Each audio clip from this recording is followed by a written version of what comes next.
Amen. Praise the Lord. ദൈവത്തിൻ്റെ അതിപരിശുദ്ധമായ നാമം ഈ രാത്രിയിലും വാഴ്ത്തപ്പെടുമാറാകട്ടെ. കടന്നു വന്ന ഏവരെയും ഓർത്ത് വേഗം വരുന്ന യേശുക്രിസ്തുവിന്റെ നാമത്തിൽ വന്ദനം പറയുന്നു. വളരെ തിരക്കുള്ളൊരു ദിവസമായിരുന്നിട്ടും അല്പസമയം ദൈവത്തെ സ്നേഹിച്ച് ദൈവവചനത്തെ സ്നേഹിച്ച് കർത്താവിൻ്റെ കൃപയിൽ നിത്യതയ്ക്കായിട്ട് ഒരുങ്ങുവാനായിട്ട് ആഗ്രഹിച്ച് കടന്നു വന്ന എല്ലാവരെയും ഓർത്ത് ഒരിക്കൽ കൂടെ യേശുക്രിസ്തു നാമത്തിൽ വന്ദനം പറയുന്നു. നാം റോമാലേഖനം 6-ാം അധ്യായത്തിൻ്റെ ആയിരിക്കുന്നത്. 6-ാം അധ്യായത്തിൻ്റെ ആദ്യത്തെ 3 വാക്യങ്ങളിൽ നിന്നാണ് നാം ചിന്തിച്ച് കഴിഞ്ഞ ആഴ്ചയിൽ തുടങ്ങിയത്. കൃപ പെരുകേണ്ടതിന് പാപം ചെയ്യുകയോ? ഇങ്ങനെയൊരു ചോദ്യം 5-ാം അധ്യായത്തിലെ ആ ഭാഗത്ത് നിന്ന് ഇത് വായിക്കുന്ന വിശ്വാസികൾക്കുണ്ടാകാം എന്നുള്ള ഒരു ബോധ്യത്തിൽ അപ്പോസ്തലൻ അതിൻ്റെ ഉത്തരം പറഞ്ഞ് 6-ാമത്തെ അധ്യായം ആരംഭിക്കുകയാണ്. ആകയാൽ നാം എന്ത് പറയേണ്ടു? കൃപ പെരുകേണ്ടതിന് പാപം ചെയ്തുകൊണ്ടിരിക്കുകയോ? ഒരു നാളും അരുത്. എന്നിട്ട് 2-ാമത്തെ വാക്യത്തിൽ അപ്പോസ്തലൻ പറയുക, പാപസംബന്ധമായി മരിച്ചവരായ നാം ഇനി അതിൽ ജീവിക്കുന്നതെങ്ങനെ? ഈ ഒരു വാക്യമാണ് നമ്മൾ കഴിഞ്ഞ ആഴ്ചയിൽ ചിന്തിച്ച് തുടങ്ങി നിർത്തിയത്. ഈ റെഗുലറായിട്ട് വചനം പഠിക്കുന്നത് കൊണ്ടുള്ള ഒരു പ്രയോജനമാണ്. അതിനകത്തൊരു വാക്യവും നമുക്ക് വിട്ട് കളയാനായിട്ട് സാധിക്കില്ല. എനിക്കറിയത്തില്ല, നിങ്ങൾ കേട്ടിട്ടുണ്ടോ ഈ വാക്യം? ആരെങ്കിലും പ്രസംഗിച്ച് കേട്ടിട്ടുണ്ടോ എന്ന് എനിക്കറിയില്ല. പാപസംബന്ധമായി മരിച്ചവരായ നാം ഇനി അതിൽ ജീവിക്കുന്നതെങ്ങനെ? അപ്പോസ്തലൻ പറയാ, കൃപ പെരുകേണ്ടതിന് പാപം ചെയ്തുകൊണ്ടിരിക്കുകയോ? ഒരു നാളും അരുത്. നിങ്ങൾക്കറിയില്ലയോ, പാപസംബന്ധമായി നിങ്ങൾ മരിച്ചവരാ. അപ്പോ എന്താ ബ്രദറെ ഈ പാപസംബന്ധമായി മരിച്ചു എന്ന് പറയുമ്പോൾ അതുകൊണ്ട് അപ്പോസ്തലൻ എന്താണ് ഉദ്ദേശിക്കുന്നത്? ഞാൻ കഴിഞ്ഞ കൂടി വരവിൽ അതിലൊരു കാര്യം ഞാൻ നിങ്ങളോട് സംസാരിച്ചിരുന്നു. കാരണം നമ്മുടെ ഇടയിൽ ഇപ്പോഴും ഇങ്ങനത്തെ ഒരു ടീച്ചിങ് ഉണ്ട്. എന്താണത്? പാപത്തോട് രക്ഷിക്കപ്പെട്ടു കഴിഞ്ഞാൽ, ഒരു ദൈവമകനായ മകളായി കഴിഞ്ഞാൽ പാപത്തോട് റെസ്പോണ്ട് ചെയ്യാൻ പറ്റാത്ത ഒരവസ്ഥയിലേക്ക് നാം മാറിപ്പോകുന്നു. അതിനവർ ഉപയോഗിക്കുന്ന ചില ഉദാഹരണങ്ങളാണ്. ഒരു നായയോ ഒരു പൂച്ചയോ ചത്തു കഴിഞ്ഞാൽ അതിനെ തൊട്ട് നോക്കിയാൽ അറിയാം അത് ചത്തോ ഇല്ലയോ. ചത്തതാണെങ്കിൽ റെസ്പോണ്ട് ചെയ്യില്ല. അപ്പോൾ നമ്മുടെ ജീവിതത്തിലും ആരെങ്കിലും ഒന്ന് ഞോട്ടി നോക്കുമ്പോൾ അറിയാം നമ്മുടെ റെസ്പോൺസ് ഉണ്ടോ. അങ്ങനെയാണെങ്കിൽ നീ ചത്തിട്ടില്ല.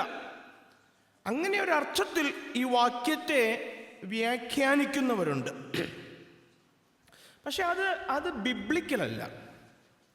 അതെന്തുകൊണ്ടാണ് ബിബ്ലിക്കൽ അല്ല എന്നുള്ളതിൻ്റെ ഒരു കാരണം ഞാൻ വിവരിച്ചു. കാരണം ഈ പാസേജിൽ തന്നെ നമ്മുടെ കർത്താവിനെ കുറിച്ചും അപ്രകാരം പറഞ്ഞിട്ടുണ്ട്. 10-ാമത്തെ വാക്യം നോക്കിക്കേ. അവൻ മരിച്ചത് പാപസംബന്ധമായി ഒരിക്കലായിട്ട് മരിച്ചു.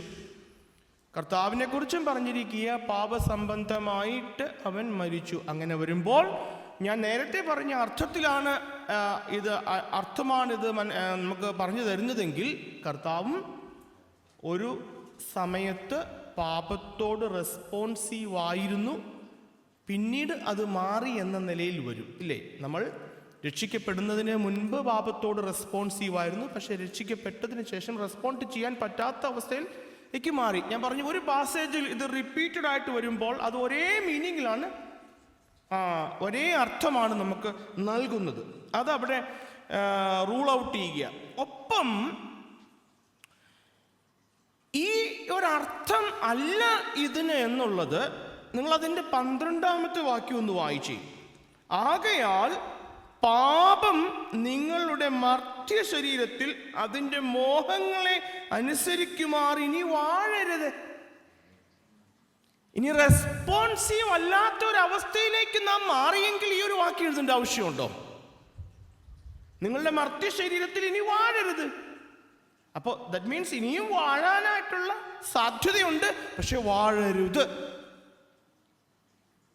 ഞാൻ പറഞ്ഞു മനസ്സിലായോ? നമ്മളൊരു റെസ്പോൺസീവ് അല്ലാത്തൊരവസ്ഥയിലേക്ക് മാറിയെങ്കിൽ അപ്പോസ്തലൻ തുടർന്ന് 12-ാമത്തെ വാക്യത്തിൽ ഇത് എഴുതേണ്ട ആവശ്യമില്ല. തുടർന്ന് നോക്കി 13-ാമത്തെ വാക്യം നോക്കിക്കേ. നിങ്ങളുടെ അവയവങ്ങളെ അനീതിയുടെ ആയുധങ്ങളായി പാപത്തിന് സമർപ്പിക്കുകയും അരുത്.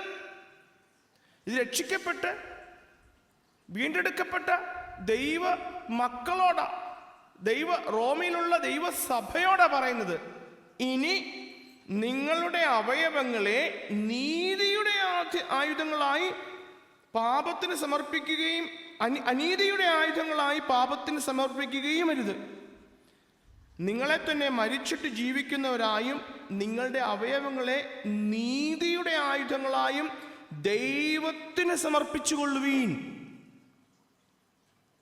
വീണ്ടും അപ്പസ്തോലൻ അവരോട് വാൺ ചെയ്യുക, നിങ്ങൾ തിരിച്ചു വിട്ടുപോകുന്നതിലേക്ക് നിങ്ങൾ തിരിച്ചു പോകരുത്. അതാ ഞാൻ പറഞ്ഞത്, ആ ഒരർത്ഥത്തിൽ ഇതിനെ വ്യാഖ്യാനിക്കുന്നത് തെറ്റാണ്. അത് ബിബ്ലിക്കൽ അല്ല എന്ന് പറയുന്നത്. അങ്ങനെ ഒരു നമ്മൾ ഇമ്മ്യൂൺഡായിട്ട് മാറുന്ന ഒരവസ്ഥ ഇല്ല. തുടർന്ന് 13-ാമത്തെ അധ്യായത്തിലേക്ക് വന്നാൽ അവിടെയും അപ്പസ്തോലൻ റോമാലേഖനം 13-ാമത്തെ അധ്യായം അതിൻ്റെ 12-13 വാക്യങ്ങൾ നോക്കിയാൽ, 12-13 നിങ്ങളൊന്ന് വായിക്കാവോ? രാത്രി കഴിയാറായി, പകലടുത്തിരിക്കുന്നു. അതുകൊണ്ട് നാം ഇരുട്ടിന്റെ പ്രവർത്തികളെ വെച്ചു കളഞ്ഞ് വെളിച്ചത്തിന്റെ ആയുധവർഗ്ഗം ധരിച്ചു. ഇരുട്ടിന്റെ പ്രവർത്തികളെ വെച്ച് കളഞ്ഞ് വെളിച്ചത്തിന്റെ ആയുധം ധരിച്ചുകൊള്ളുക.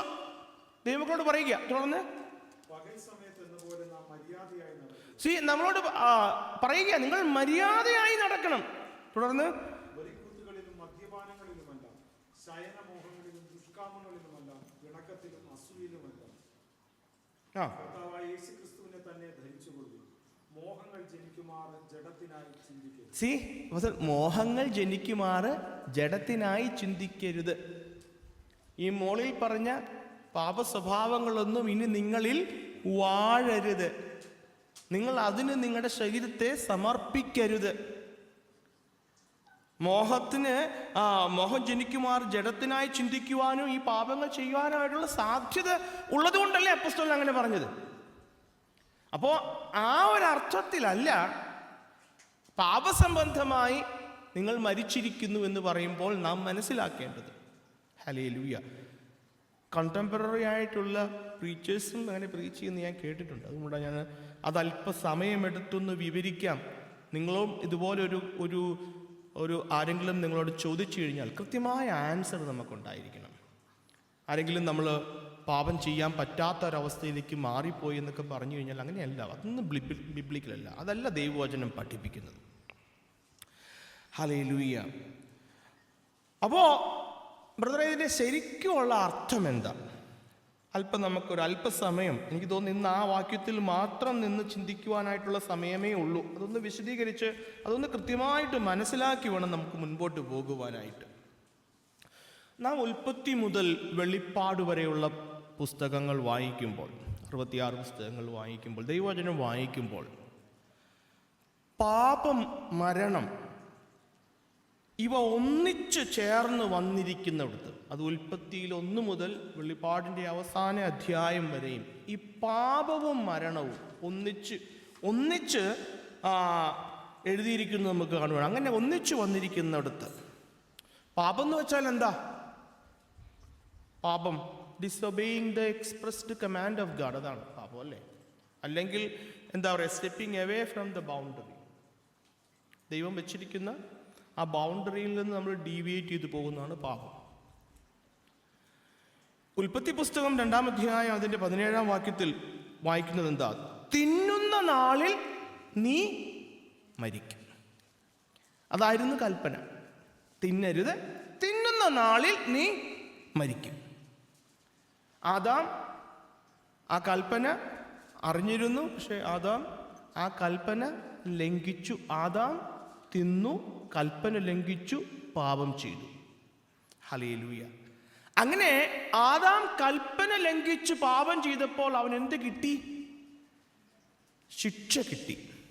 എന്തായിരുന്നു ആ ശിക്ഷ? മരണമായിരുന്നു അവൻ്റെ ശിക്ഷ. അതായത് ഇവിടെ മരണമെന്ന് ഉദ്ദേശിക്കുന്നത് നമ്മുടെ ഈ ശരീരത്തിൻ്റെ ഡെത്തല്ല, ദൈവത്തിൻ്റെ സാന്നിധ്യത്തിൽ നിന്ന് അകന്നുപോയി. ഹല്ലേലൂയ. ആ ആക്റ്റീവായിട്ടുള്ള ദൈവ സാന്നിധ്യത്തിൽ നിന്ന്, അതാണ് ആദാമിനെ തോട്ടത്തിൽ നിന്ന് പുറത്താക്കി. ഹല്ലേലൂയ. അല്ലെങ്കിൽ നമ്മൾ പുതിയ നിയമത്തിലേക്ക് വരുമ്പോൾ രണ്ടാം മരണം.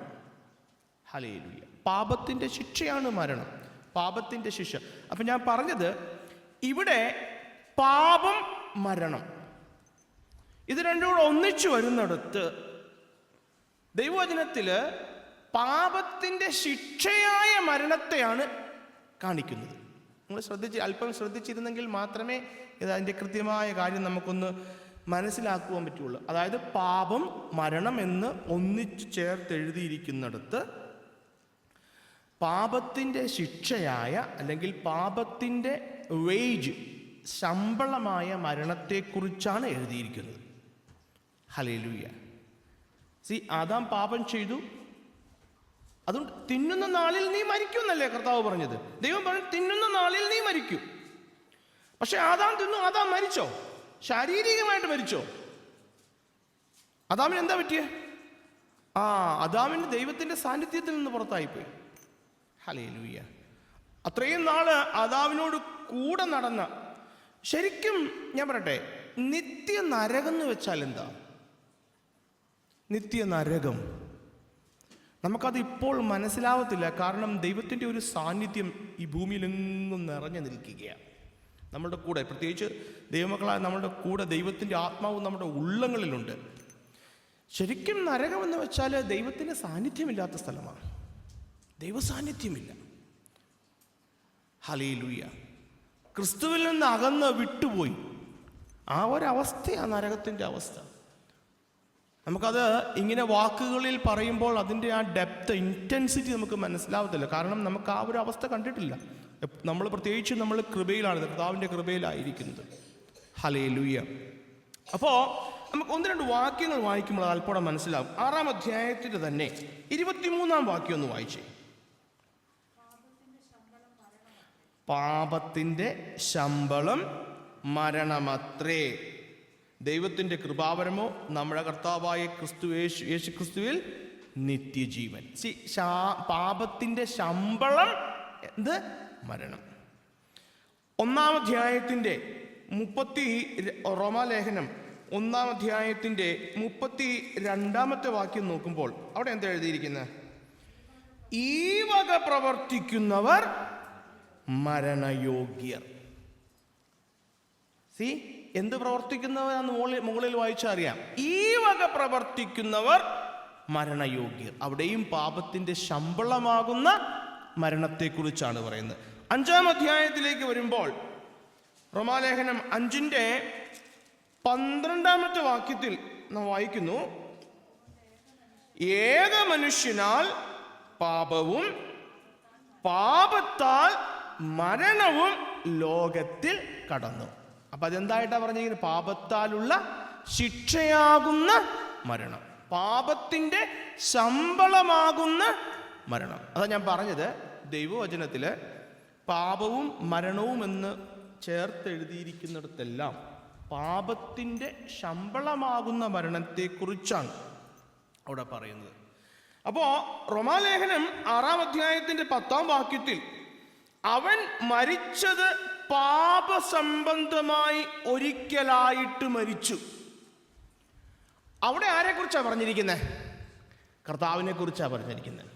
കർത്താവിനെ കുറിച്ച് പറയുക, അവൻ മരിച്ചത് പാപസംബന്ധമായി ഒരിക്കൽ. അതായത് കർത്താവ് പാപസംബന്ധമായി മരിച്ചു എന്ന് പറയുമ്പോൾ കർത്താവ് പാപമില്ലാതിരുന്ന നിഷ്കളങ്കൻ, നിർദോഷൻ, പവിത്രൻ, പാപം ചെയ്യാത്തവൻ, പാപം എന്തെന്നറിയാത്തവൻ ആയ നമ്മുടെ കർത്താവ് നമ്മുടെ പാപങ്ങളെ പേറി നമ്മുടെ പാപങ്ങൾക്ക് വേണ്ടി മരിച്ചു എന്ന് പറയുമ്പോൾ ആ പാപത്തിൻ്റെ ശമ്പളമാകുന്ന ശിക്ഷയാകുന്ന മരണം കർത്താവ് ഏറ്റെടുത്തു. അതവിടെ കർത്താവിനെ കുറിച്ച് അവൻ മരിച്ചത് പാപസംബന്ധമായിട്ട്, അതായത് പാപത്തിൻ്റെ ശിക്ഷയാകുന്ന ശമ്പളമാകുന്ന മരണം കർത്താവ് ഏറ്റെടുത്തു. ഇവിടെ ആരായിരുന്നു ശരിക്കും പാപത്തിന്റെ ശിക്ഷയാകുന്ന മരണം ഏറ്റെടുക്കേണ്ടിയിരുന്നത്? ഞാനാ, നമ്മൾ ഓരോരുത്തരുമാണ്. ദൈവം നമ്മെ സ്നേഹിച്ചു. ദൈവത്തിൻ്റെ കൃപയിൽ, ദൈവത്തിൻ്റെ സ്നേഹത്തിൽ തൻ്റെ പുത്രനെ he spared his one and only begotten sun instead of me. Hallelujah. ഈ മരണം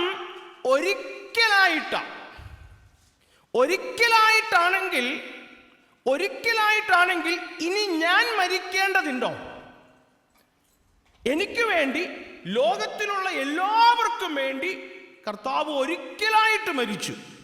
ആ മരണത്തിന്, ആ പാപത്തിന് ഒരൊറ്റ ശമ്പളം, അതിൻ്റെ കാഠിന്യത്തിൽ, അതിൻ്റെ ദൈവത്തിൻ്റെ, പിതാവാം ദൈവത്തിൻ്റെ സകല ക്രോധവും കോപവും കർത്താവിലേക്ക് ചൊരിയുകയത്. കർത്താവ് അത് ഏറ്റെടുക്കുകയത്. നമ്മുടെ കർത്താവ് അത് ഏറ്റെടുക്കുക. ഒരിക്കലായിട്ട് മരിച്ചു. ഈ ഒരിക്കലായിട്ടെന്നുള്ളത് എബ്രായ ലേഖനം വായിച്ചു നോക്കുമ്പോൾ പല സ്ഥലങ്ങളിൽ നമുക്ക് കാണുവാനായിട്ട് സാധിക്കും. ഞാൻ 1, 2, 3 റെഫറൻസ് തരാം. നമുക്ക് ഒരെണ്ണം വായിക്കാം. എബ്രായ ലേഖനം നിങ്ങൾ എഴുതിയെടുക്കുന്നവർക്ക് എബ്രായ ലേഖനം പിന്നീട് വായിച്ചാൽ മതി. 7-ാം അധ്യായത്തിൻ്റെ 27-ാം വാക്യം അതൊന്ന് വായിക്കാം.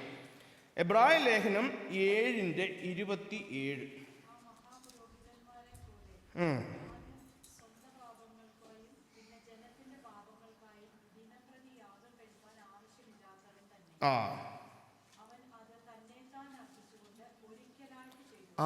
അവൻ തന്നെത്താൻ അർപ്പിച്ചുകൊണ്ട് ഒരിക്കലായിട്ട്. പഴയ നിയമ പുരോഹിതന്മാർ ആണ്ടുതോറും ദിനംതോറും യാഗം അർപ്പിക്കുന്നിടത്ത് ദൈവത്തിൻ്റെ കുഞ്ഞാടായ നമ്മുടെ വാഴ്ത്തപ്പെട്ടവനായ കർത്താവ് ഒരിക്കലായിട്ട് യാഗം അർപ്പിച്ചു. നമ്മുടെ മഹാപുരോഹിതനായ നമ്മുടെ കർത്താവ്. 9-ാം അധ്യായത്തിൻ്റെ 12-ാം വാക്യം നോക്കിയാൽ,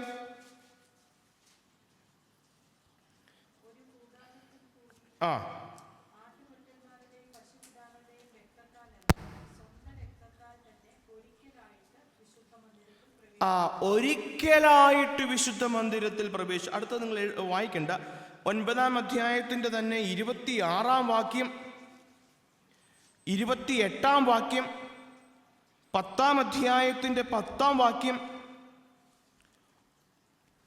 ഇതെല്ലാം ഹീബ്രോസിൽ നിന്നുള്ള. 1 പത്രോസിൻ്റെ ലേഖനം 3-ാം അധ്യായം അതിൻ്റെ 18-ാം വാക്യം നമുക്കതൊന്ന് വായിക്കാം. 3:18.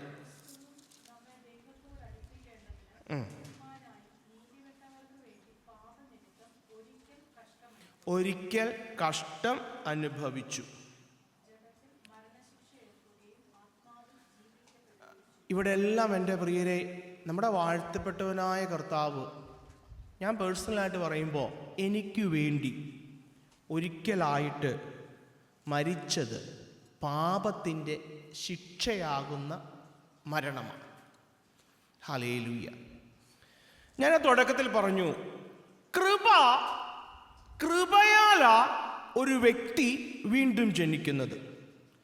കൃപയാല ഒരു വ്യക്തി മഹത്വീകരണ അല്ലെങ്കിൽ ഗ്ലോറിഫിക്കേഷനിലേക്ക്, അത് നിത്യതയിലേക്ക് കടക്കുന്നത്.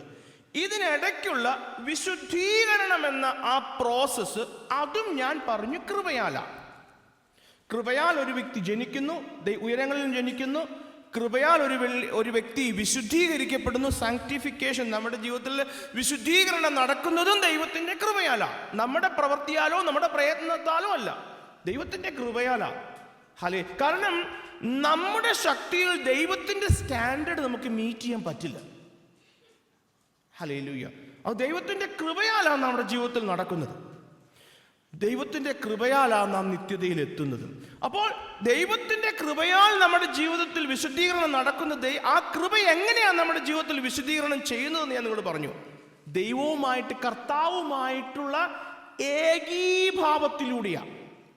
കർത്താവുമായിട്ട് ഏകീഭവിപ്പിച്ച, കർത്താവുമായിട്ട് നമ്മളെ യുണൈറ്റ് ചെയ്യുക കൃപ ചെയ്യുന്നത്. ഞാൻ കഴിഞ്ഞ ആഴ്ച നിങ്ങളോട് പറഞ്ഞിരുന്നു, കൃപ എങ്ങനെയാണ് നമ്മളെ വിശുദ്ധീകരിക്കുന്നത്? കർത്താവുമായിട്ട് നമ്മെ ഏകീഭവിപ്പിക്കുന്നു. ഇങ്ങനെയാ കൃപ വിശുദ്ധീകരിക്കുന്ന ഒരു വ്യക്തിയെ. ഹല്ലേലൂയ. അതുകൊണ്ടാ എപ്പോഴും പറയുന്നത്, നിങ്ങൾ ദൈവത്തോടടുത്ത് വരുവീൻ. അങ്ങനെയെങ്കിൽ പിശാച് നിങ്ങളെ വിട്ടോടിപ്പോകും. പാപം നിങ്ങളെ വിട്ടകന്നു പോവും. ദൈവത്തോട് അടുത്താണ് നമുക്ക് പാപത്തെ ജയിക്കാനായിട്ട് സാധിക്കുന്നത്. ഹല്ലേലൂയ. അപ്പോ കൃപ നമ്മെ വിശുദ്ധീകരിപ്പാനായിട്ട് കർത്താവുമായിട്ട് ഏകീഭവിപ്പിക്കുന്നുവെങ്കിൽ പ്രിയരെ, പാപസംബന്ധമായി ഒരിക്കലായിട്ട് പാപത്തിൻ്റെ ശിക്ഷയായ മരണം നമ്മുടെ കർത്താവ് ഏറ്റെടുത്തെങ്കിൽ നാം വീണ്ടും ജനിക്കുമ്പോൾ ഹല്ലേലൂയ, ഈ കൃപ കർത്താവ് ഏറ്റെടുത്ത മരണവുമായിട്ട് നമ്മെയും ഏകീഭവിപ്പിക്കുക ചെയ്യുന്നത്. ഞാൻ മരിച്ചില്ല, എനിക്ക് പകരം എൻ്റെ കർത്താവാണ് മരിച്ചത്. ഞാൻ ക്രിസ്തുവിൽ വിശ്വസിച്ചപ്പോൾ കർത്താവിൽ എനിക്ക് പകരം കർത്താവിൽ എനിക്ക് ലഭിച്ച കർത്താവ് ശിക്ഷ ഏറ്റെടുക്കുകയും കർത്താവിൻ്റെ നീതി, ക്രിസ്തുവിൻ്റെ നീതി എൻ്റെ മേൽ വരികയും ചെയ്തു. ഹല്ലേലൂയ. അങ്ങനെ ആ കൃപ നമ്മളെ കർത്താവുമായിട്ട് യുണൈറ്റ് ചെയ്യുന്നത്. ഞാനത് വിശദീകരിക്കാം. നിങ്ങൾ അത്ര ഈസി ആയിട്ട് അതങ്ങ് ഡൈജസ്റ്റ് ആവില്ല. തിന്നുന്ന നാളിൽ നീ മരിക്കും, ഇതായിരുന്നല്ലോ പ്രമാണം. അതായത് പാപം ചെയ്യുന്ന ദേഹി മരിക്കണം. അത് കർത്താവിൻ്റെ പ്രമാണമാണ്, ദൈവത്തിൻ്റെ പ്രമാണമാണ്. അപ്പോൾ യേശുക്രിസ്തുവിൽ വിശ്വസിക്കുന്ന ഒരു പാപിയെ ദൈവത്തിന് നീതീകരിക്കണമെങ്കിൽ അവൻ മരിച്ചേ തീരുള്ളൂ. പറഞ്ഞു മനസ്സിലായോ? ഒരു വ്യക്തി അല്ലെങ്കിൽ യേശുക്രിസ്തുവിൽ വിശ്വസിക്കുന്ന ഒരു വ്യക്തിയെ ദൈവത്തിന് നീതീകരിക്കണമെങ്കിൽ അവൻ മരിച്ചേ തീരുകയുള്ളൂ. കാരണം ദൈവത്തിൻ്റെ പ്രമാണത്തിനൊരു മാറ്റവുമില്ല. ദൈവത്തിൻ്റെ പ്രമാണം പാപം ചെയ്യുന്ന ദേഹി മരിക്കണം. എനിക്ക് പകരം എന്നെ സ്നേഹിച്ച ദൈവം തൻ്റെ പുത്രനെ അയച്ച് കാൽവരിയിൽ ദൈവത്തിൻ്റെ ശിക്ഷയും അല്ലെങ്കിൽ ദൈവത്തിൻ്റെ ക്രോധമെല്ലാം ആ ശിക്ഷയെല്ലാം പുത്രൻ ഏറ്റെടുത്തു. എൻ്റെ പ്രിയരെ, ഞാൻ കർത്താവിൽ വിശ്വസിക്കുമ്പോൾ, ഞാൻ യേശുവിൽ വിശ്വസിച്ച് കർത്താവിനെ എൻ്റെ രക്ഷകനും നാഥനുമായി ഏറ്റുപറയുമ്പോൾ ശരിക്കും അവിടെ എൻ്റെ സ്വന്തം അല്ലെങ്കിൽ എൻ്റെ ആ ഓൾഡ് നേച്ചർ മരിക്കുക ചെയ്യുന്നത്. ഞാൻ പറഞ്ഞു മനസ്സിലാവുന്നുണ്ടോ? ശിക്ഷ കർത്താവ് ഏറ്റെടുത്തത്, പക്ഷെ എൻ്റെ ആ ഓൾഡ് നേച്ചർ, ഞാൻ കർത്താവുമായിട്ട് ഏകീഭവിക്കുന്നതാണ് പറഞ്ഞത്. കർത്താവ് മരിച്ചവിടുത്ത് കർത്താവ് എനിക്ക് വേണ്ടി മരിച്ചു, ഞാൻ കർത്താവിൽ വിശ്വസിക്കുമ്പോൾ ഞാനും കർത്താവിനൊപ്പം മരിക്കുക ചെയ്യുന്നത്. ഹല്ലേലൂയ. ഞാൻ മരിക്കുക എന്ന് പറയുമ്പോൾ എൻ്റെ രക്ഷിക്കപ്പെടുന്നതിന് മുൻപുള്ള ആ നേച്ചറിനെ ഞാൻ കൊന്നു അവിടെ. നിങ്ങളതിൻ്റെ ആ കണക്ഷൻ വിട്ടുപോകരുത്.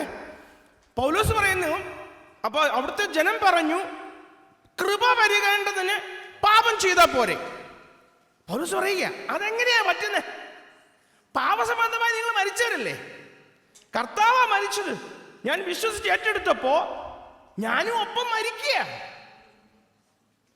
എന്ന് പറയുമ്പോൾ എൻ്റെ ഓൾഡ് നേച്ചറിനെ ഞാൻ ഹല്ലേലൂയ കൊല്ലുകയാണ് ചെയ്യുന്നത്. നമുക്കൊരു വാക്യം വായിക്കും, അല്പം ക്ലിയർ. 2 കൊരിന്ത്യർ ലേഖനം 5-ാം അധ്യായം 14-ാം വാക്യം. കാരണം വാക്യങ്ങൾ വായിക്കുന്നതാണ് ഞാൻ എൻ്റെ എക്സ്പ്ലനേഷനേക്കാളും നിങ്ങൾക്ക് വ്യക്തത വരുത്തുന്നത്. 2 കൊരിന്ത്യർ ലേഖനം 5:14.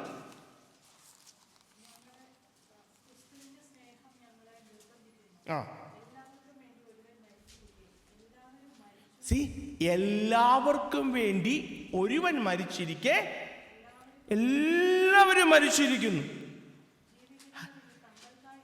ക്രിസ്തുവിനായിട്ടത്രേ. ഹല്ലേലൂയ. എൻ്റെ പ്രിയരെ, വാസ്തവത്തിൽ നമ്മൾ നമ്മുടെ കർത്താവിൽ വിശ്വസിക്കുമ്പോൾ ശരിക്കും നമ്മളുടെ ഓൾഡ് നേച്ചർ, ആ ഓൾഡ് നേച്ചറിനെ എൻഡ് ചെയ്യുക ചെയ്തു. ഹല്ലേലൂയ. അതാ ഈ ക്രൂശ് എടുത്ത് വരിക എന്ന് പറയുന്നത്.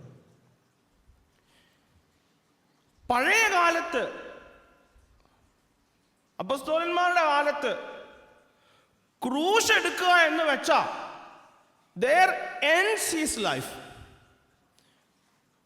പണ്ടത്തെ മനുഷ്യനെ കൊല്ലാൻ ഉപയോഗിച്ചിരുന്ന കാര്യം രീതിയല്ല, റോമൻസിന്റെ ഒരു രീതിയായിരുന്നു ക്രൂശ് എടുക്കുക. ഒരുവൻ ക്രൂശ് എടുത്ത് വരിക എന്ന് പറഞ്ഞാൽ തീർന്നു. അവിടെ അത് അവന്റെ എൻഡാണ് അവിടെ. ഇപ്പോഴത്തെ കാലത്ത് പറയുകയാണെങ്കിൽ നിന്റെ കൊലക്കയറ് എടുത്തു വരിക, അല്ലെങ്കിൽ നമ്മളെന്നാ തൂക്കുകയറ് എടുത്തു വരിക. അന്ന് അതിന് പകരം ക്രൂശായിരുന്നു. ക്രൂശ് എടുത്തു വരിക എന്ന് വെച്ചാൽ ഹല്ലേലൂയ, അവിടെ നീ തീർന്നു, മരിച്ചു, നിന്റെ പഴയ വ്യക്തി തീർന്നു. ഹല്ലേലൂയ. ക്രോസിൽ ഒരു വ്യക്തിയുടെ എൻഡ് ഓഫ് ലൈഫാണ്. അതാ പഴയ ക്രൂശ് നമുക്ക് മനസ്സിലാക്കുവാനായിട്ട് സാധിക്കുന്നത്. പക്ഷെ പുതിയ മോഡേൺ കുരിശ് എന്ന് പറഞ്ഞാൽ അങ്ങനെയൊന്നുമല്ല അല്ലേ. ഇന്ന് ശരിക്കും വിശ്വാസികൾക്കും സഭകൾക്കൊക്കെ പറ്റിയിരിക്കുന്ന ഒരു പ്രശ്നമാണ്. ഇന്നത്തെ ക്രൂശ് എന്ന് വെച്ചാൽ ചെറിയ മാറ്റങ്ങളൊക്കെ വരുത്തി, ചെറിയ കോസ്മെറ്റിക് ചേഞ്ചസ് ഒക്കെ വരുത്തി. ചില ഗ്രൂപ്പുകളിൽ വെച്ച് ക്രൂശ് എടുക്കുക എന്ന് വെച്ചാൽ ക്രൂശ് ചുമന്നുകൊണ്ട് പോവുക, ക്രൂശ് കെട്ടി തൂക്കിയിടുക. നമ്മുടെ വേർപെട്ട സഭകളിൽ ചില ചേഞ്ചസ് ഒക്കെ വരുത്തി ഒരു ഡെത്ത് സംഭവിക്കുന്നില്ല, മരണം സംഭവിക്കുന്നില്ല. എൻ്റെ പ്രിയരെ, ഈ പണ്ട് കാലത്ത് നമ്മൾ തിയേറ്ററിൽ പോയി ശ്ലീലമല്ലാത്ത കാര്യങ്ങൾ കാണുന്നത് ഇന്ന് തിയേറ്ററിൽ പോകുന്നില്ല എന്നേ ഉള്ളൂ. ഇതെല്ലാം വീട്ടിലുണ്ട്. ചെറിയ തിയേറ്ററിൽ പോകുന്നത് പാപമാ, തെറ്റാ, അത് പോകത്തില്ല. പക്ഷെ ഇതെല്ലാം വീട്ടിലുണ്ട്. ഞാൻ പറഞ്ഞ കോസ്മെറ്റിക് ചേഞ്ചസ് ആ വരുത്തിയിരിക്കുന്നത്. ക്രൂശ് അങ്ങനെയല്ല. ക്രൂശ് എന്ന് പറയുമ്പോൾ അർത്ഥമാക്കുന്നത് പഴയ ഞാൻ ഡെഡ്, ക്രിസ്തുവിൽ ഉള്ള പുതിയ, അങ്ങനെയല്ലേ 2 കൊരിന്ത്യർ നമ്മൾ വായിച്ചത്. ഇനി ജീവിക്കുന്നത് എനിക്കായിട്ടല്ല, അതല്ലേ അപ്പോസ്തലൻ പറയുന്നത്, ഞാൻ ക്രിസ്തുവിനോട് കൂടെ ക്രൂശിക്കപ്പെട്ടിരിക്കുന്നു. ഇനി ജീവിക്കുന്നത് ഞാനല്ല, ക്രിസ്തു അത്രേ. ആ പഴയ മനുഷ്യൻ, ഇന്നത്തെ പ്രശ്നം പഴയ മനുഷ്യൻ ചാകുന്നില്ല. ക്രൂശിന്റെ അടുക്കിലേക്ക് വരുന്നുണ്ട്, പക്ഷെ പഴയ മനുഷ്യന് ചാകുന്നില്ല. ചെറിയ ചേഞ്ചസ് ഒക്കെ വരുത്തും, ചെറിയ കോംപ്രമൈസ് ഒക്കെ നമ്മൾ വരുത്തി. ഹല്ലേലൂയ. പണ്ട് 1 പാക്കറ്റ് സിഗരറ്റ് വലിച്ചുകൊണ്ടിരുന്നവൻ ഇപ്പോൾ 1 പാക്കറ്റ് വലിക്കുന്നില്ല. 1 രാവിലെ, 1 ഉച്ചയ്ക്ക്, 1 വൈകുന്നേരം, അത്രയേ ഉള്ളൂ ബ്രദറെ. മാറി.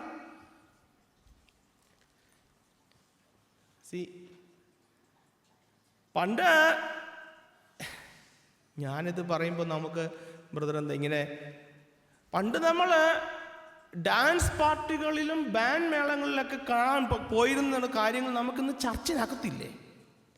ചർച്ചിനകത്ത് എന്താ പരിപാടി? ഭയങ്കര, നിങ്ങൾ എൻ്റർടൈൻമെൻറ്റ് പിള്ളേർക്കില്ല, അതുകൊണ്ട് അങ്ങോട്ടെങ്ങും പോകണ്ട, ഇങ്ങോട്ട് പോകാം, ഞങ്ങൾ ഇവിടെ തരാം എൻ്റർടൈൻമെൻറ്റ്.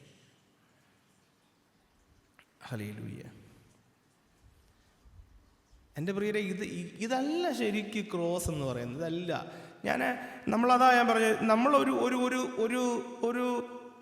360 ഒരു ചേഞ്ച് നമ്മുടെ ജീവിതത്തിൽ ഉണ്ടാവണം.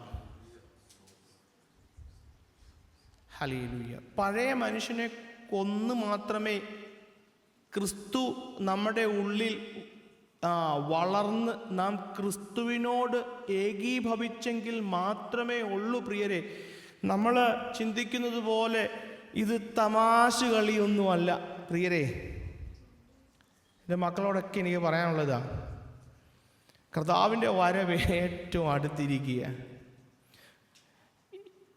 ഇന്ന് കർത്താവിൻ്റെ വരവെന്നൊക്കെ പറയുമ്പോൾ എല്ലാവർക്കും ഒരു ചിരിയും അങ്ങനെയൊക്കെ വരും. കാരണം ഇത്രയും നാളും വന്നില്ലല്ലോ, ഇനി എപ്പോൾ വരും? കള്ളനെ പോലെ അവൻ വരും പ്രിയരെ.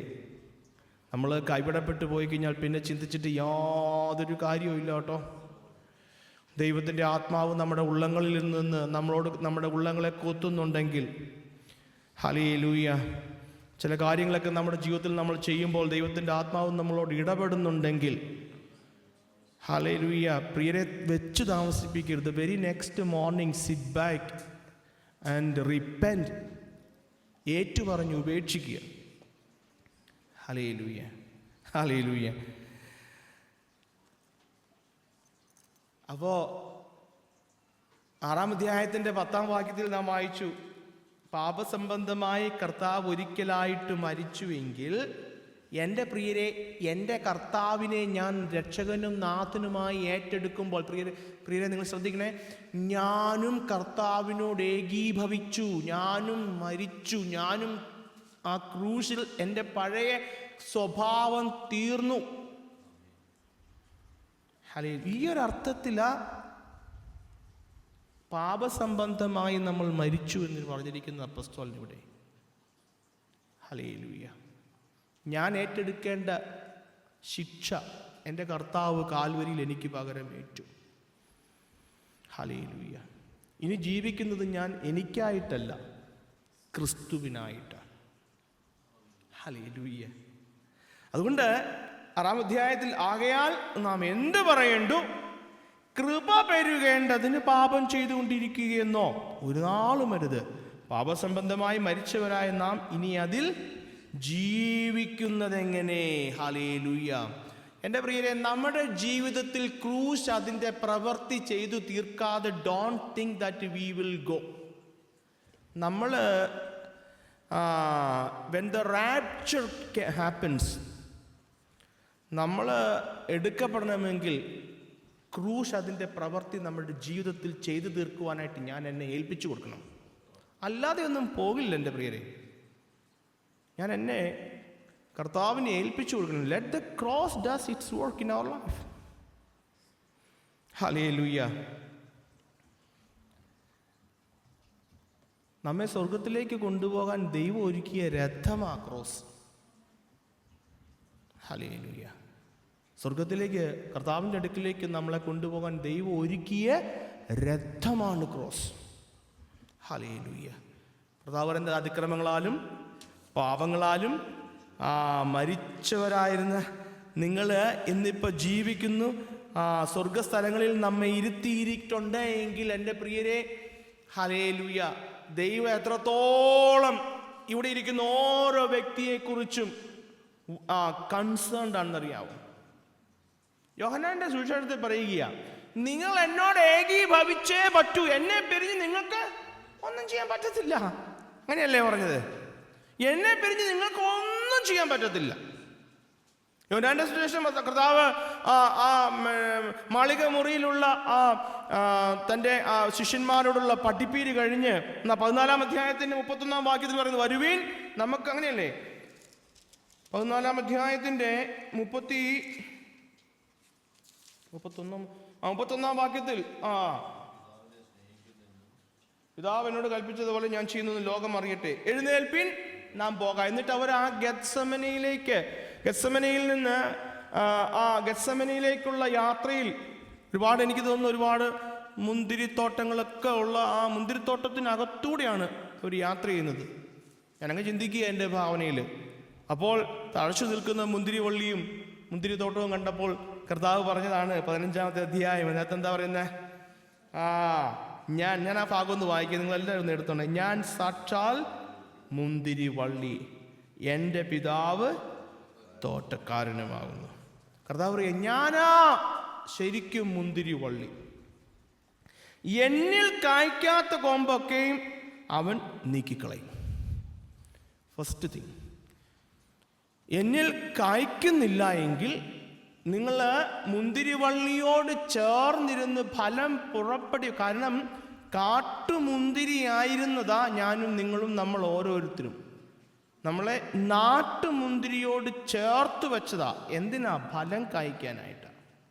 അപ്പോൾ നിങ്ങളെ അങ്ങനെ ചേർത്ത് വെച്ചെങ്കിൽ, അപ്പോൾ സ്വന്തത്തിനെ മാറ്റി ആ കാട്ടുമുന്തിരി വള്ളി കൊണ്ട് ഗ്രാഫ്റ്റ് ചെയ്തിരിക്കുന്നത് ഫലം കായ്ക്കാനായിട്ടാണ്. ഫലം കായ്ച്ചില്ലെങ്കിൽ സ്വന്തം ജനത്തെ ദൈവത്തിന് മുറിച്ച് കളയാമെങ്കിൽ നമ്മളെ എത്രയധികം. ഹല്ലേലൂയ. കായ്ക്കുന്നതൊക്കെയും അധികം ഫലം കായ്ക്കേണ്ടതിന് ചെത്തിവെടിപ്പാക്കുന്നു. ഹല്ലേലൂയ. അപ്പോൾ അങ്ങനെ ഒരു കാര്യം കൂടെ എൻ്റെ പ്രിയരെ നമ്മുടെ ജീവിതത്തിലുണ്ട്. ഫലം കായ്ച്ചു തുടങ്ങുമ്പോഴാണ് ചെത്തല് തുടങ്ങുന്നത്. ഹല്ലേലൂയ. അതുകൊണ്ടാണ് അപ്പസ്തോലന്മാരും പഴയ വിശുദ്ധന്മാരൊക്കെ പറയുന്നത്, ഈ തങ്ക കഷ്ടതകൾ, പത്മോസിൻ്റെ അനുഭവങ്ങൾ, അതെന്തിനാ? അധികം ഫലം കായ്ക്കേണ്ടതിനാണ്. അങ്ങനെയല്ല എഴുതിയിരിക്കുന്നത്. അധികം ഫലം കായ്ക്കേണ്ടതിന് ചെത്തി വെടിപ്പാക്കുന്നു. ഞാൻ നിങ്ങളോട് സംസാരിച്ച വചനം നിമിത്തം നിങ്ങളിപ്പോൾ ശുദ്ധിയുള്ളവരാകുന്നു. എന്നിൽ വസിക്കുവിൻ, ഞാൻ നിങ്ങളിലും വസിക്കും. കൊമ്പിന് മുന്തിരിവള്ളിയിൽ വസിച്ചിട്ടല്ലാതെ സ്വയമായി കായ്ക്കുവാൻ കഴിയാത്തതുപോലെ എന്നിൽ വസിച്ചിട്ടല്ലാതെ നിങ്ങൾക്ക് കഴിയുകയില്ല. അതെന്ത് ഈ ഭാഗം എനിക്ക് തോന്നുന്നു നമുക്ക് ഇതിനുശേഷം ഈ ഭാഗം ഒന്ന് വളരെ വിശദമായിട്ട് പഠിക്കേണ്ട ഒരു ഭാഗം. എന്നിൽ വസിച്ചിട്ടല്ലാതെ നിങ്ങൾക്ക് ഫലം കായ്പാൻ കഴിയുകയില്ല. എൻ്റെ പ്രിയരെ, പാപത്തെ നാം ജയിക്കുമ്പോഴാ അതാ നമ്മുടെ ജീവിതത്തിലുണ്ടാവുന്ന ഫലം. ഹല്ലേലൂയ. നമുക്ക് കർത്താവിനോട് ചേർന്ന് നിന്ന് കർത്താവിൽ വസിച്ചിട്ടല്ലാതെ ഇതിനെ ജയിപ്പാനായിട്ട് കഴിയില്ല എൻ്റെ പ്രിയരെ. ഹല്ലേലൂയ. എന്നിൽ വസിക്കുകയും എന്നോട് ചേർന്ന് നിൽക്കുകയും ചെയ്യാതെ നിങ്ങൾക്ക് ഫലം കായ്ക്കാൻ കഴിയുകയില്ല. ഞാൻ മുന്തിരിവള്ളിയും നിങ്ങൾ കൊമ്പുകളുമാകുന്നു. ഹല്ലേലൂയ. ഒരുത്തൻ എന്നിലും ഞാൻ അവനിലും വസിക്കുന്നുവെങ്കിൽ അവൻ വളരെ ഫലം കായ്ക്കും. എന്നെ പിരിഞ്ഞ് നിങ്ങൾക്കൊന്നും ചെയ്യുവാൻ കഴിയുകയില്ല. ഇതെപ്പോഴും ഓർത്തോണേ. അത് നമ്മുടെ ഫാമിലി ലൈഫിലായാലും നമ്മുടെ വർക്ക് ലൈഫിലായാലും നമ്മുടെ ചർച്ച് ലൈഫിലായാലും നമ്മുടെ ഏത് ജീവിതാവസ്ഥയിലായാലും കർത്താവിനെ പിരിഞ്ഞ് നമുക്കൊന്നും ചെയ്യാൻ പറ്റില്ല എൻ്റെ പ്രിയരെ. ഹല്ലേലൂയ. നമ്മൾ ചെയ്യും, പക്ഷെ അതിൻ്റെ ഫുൾനെസ് കർത്താവിനോടൊപ്പമേ ഉണ്ടാവുകയുള്ളൂ. ഹല്ലേലൂയ. ഹല്ലേലൂയ. എന്നെ പിരിഞ്ഞ് നിങ്ങൾക്കൊന്നും, എൻ്റെ പ്രിയരെ, അങ്ങനെയാണ് എങ്കിൽ ദൈവപ്രസാദകരമല്ലാത്ത നാം ചെയ്തു കൂട്ടുന്നതൊന്നും ദൈവാത്മാവിൽ നിന്നുള്ളതല്ല. കർത്താവ് എന്നെ പിരിഞ്ഞ് നിങ്ങൾക്കൊന്നും ചെയ്യാൻ പറ്റുന്നില്ല. ദൈവത്തിൻ്റെ ഹിതമല്ലാതെ നാം ജീവിതത്തിൽ ചെയ്യുന്നതൊന്നും ദൈവാത്മാവിൻ്റെ നടത്തിപ്പൊന്നുമല്ല. ദൈവാത്മാവ് എങ്ങനെയാണ് നടത്തുന്നത്? നമ്മൾ കഴിഞ്ഞ ആഴ്ചയിൽ ചിന്തിച്ചല്ലോ. ശിക്ഷിച്ച് നടത്തുന്നു. ഭക്തികേടും ലോകമോഹങ്ങളും അങ്ങനെയല്ലേ? തീത്തോസിന്റെ ലേഖനം 2:12-13 വായിച്ചേ. കഴിഞ്ഞ ആഴ്ച നമ്മൾ ചിന്തിച്ചതാണല്ലോ. ദൈവാത്മാവ് എങ്ങനെ ശിക്ഷിച്ച് നടത്തും എന്ന് പറഞ്ഞ്. തീത്തോസിന്റെ ലേഖനം 2-ാം അധ്യായം 12-13 വാക്യം.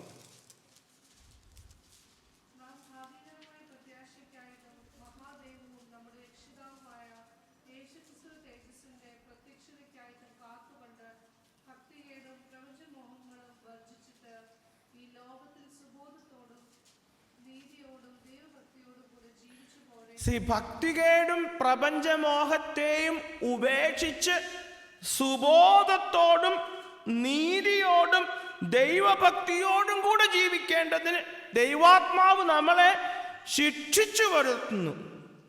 ഹല്ലേലൂയ. ഹല്ലേലൂയ. അതുകൊണ്ട് ദൈവത്തിൻ്റെ ഹിതമല്ലാതെ നമ്മൾ ചെയ്യുന്നതൊന്നും ദൈവത്തിൻ്റെ ആത്മാവിൽ നിന്നുള്ളതൊന്നുമില്ല. അതൊക്കെ നമ്മുടെ സ്വന്തം ആത്മാവിൽ നിന്നുള്ളതാണ്. ഹല്ലേലൂയ. 2 കൊരിന്ത്യർ ലേഖനം 6-ാം അധ്യായം നമ്മൾ വായിക്കുമ്പോൾ നമുക്ക് കാണുവാനായിട്ട് സാധിക്കും. 2 കൊരിന്ത്യർ ലേഖനം 6-ന്റെ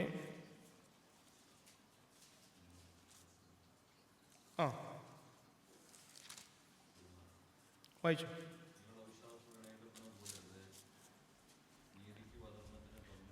അല്ല, 6-ന്റെ അത് തന്നെ ശരിക്കും 14 മുതൽ. നിങ്ങൾ അവിശ്വാസികൾ, ഞങ്ങളെ വായിച്ചോ.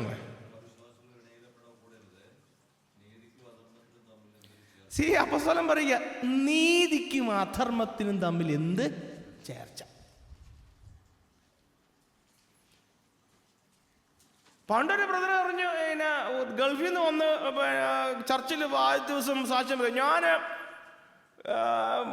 ഇത്ര കിലോയെ എനിക്ക് കൊണ്ടുവരാൻ പറ്റുള്ളായിരുന്നു, പക്ഷേ ഞാൻ വളരെ പ്രത്യേക ഒരു കാര്യങ്ങളൊക്കെ ചെയ്ത് ഞാൻ പല കാര്യങ്ങളും കൊണ്ടുവന്നു, ദൈവം എന്നെ കാത്തു. എന്തോന്ന് ദൈവം കാത്തുന്നാ പറയുന്നത്? അതെങ്ങനെ ചേരുന്നത്? അത് ശരിയാവുമോ? നമ്മുടെയൊക്കെ ചർച്ചില് സിനിമയിലൊക്കെ അഭിനയിക്കുന്നവർ വന്നിട്ട് നമ്മുടെ ബേസിക് ആയിട്ടുള്ള കാര്യങ്ങളെ ഉദ്ദീപിക്കുന്ന കാര്യങ്ങളൊക്കെ കാണിച്ചിട്ട് എനിക്കത് നന്നായിട്ട് അഭിനയിക്കാനായിട്ട് ദൈവം കൃപ തന്നു. അതെങ്ങനെ ചേരുന്നത്? നിങ്ങൾ ചിന്തിച്ചു നോക്കി, അത് ചേരുവോ അതിലൂടെ? ഞാൻ പറയുന്നത് മനസ്സിലാകുന്നുണ്ടോ? അത് രണ്ടും ചേർന്ന് പോകത്തില്ലല്ലോ. അനിയൻ എന്തോടെ എഴുതിയിരിക്കുന്നത്? നീതിക്കും അധർമ്മത്തിനും തമ്മിൽ എന്തൊരു ചേർച്ച. അടുത്ത വാക്യങ്ങളെ, വെളിച്ചത്തിന് ഇരുളിനോട് എന്തൊരു കൂട്ടായ്മ. ഹല്ലേലൂയ.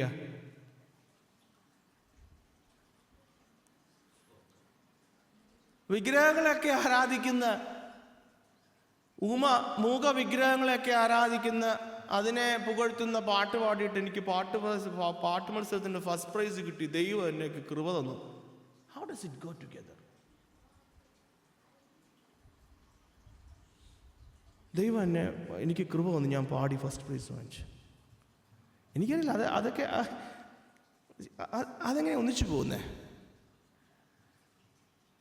ഹല്ലേലൂയ. നമ്മൾ ചിന്തിച്ചോണേ. അടുത്ത വാക്യങ്ങൾ,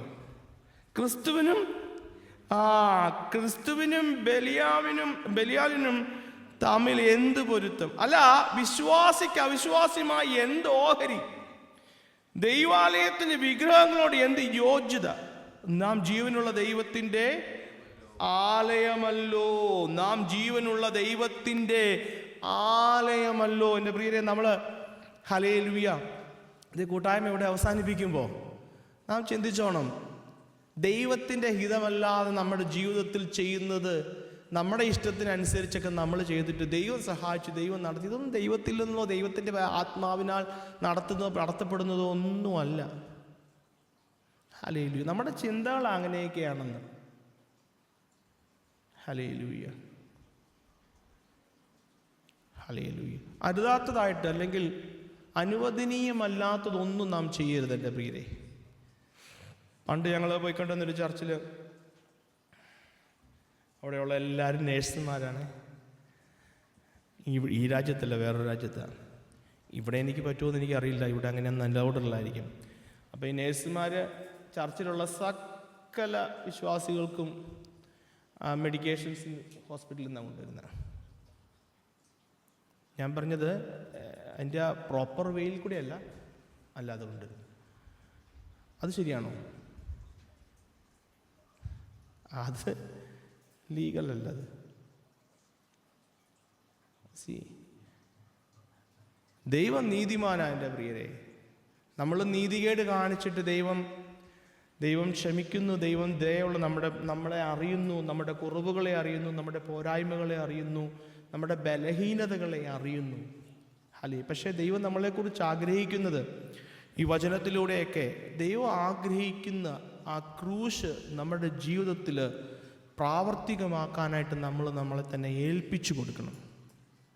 ഞാൻ നേരത്തെ പറഞ്ഞതുപോലെ നമ്മെ ക്രിസ്തുവിൽ ഏകീഭവിപ്പാനായിട്ട്, നമ്മളെ നിത്യതയിലേക്ക്, സ്വർഗത്തിലേക്ക് കൊണ്ടുപോകാൻ ദൈവം നമുക്ക് ഒരുക്കിയിരിക്കുന്ന രഥമാണ് ക്രൂസ്.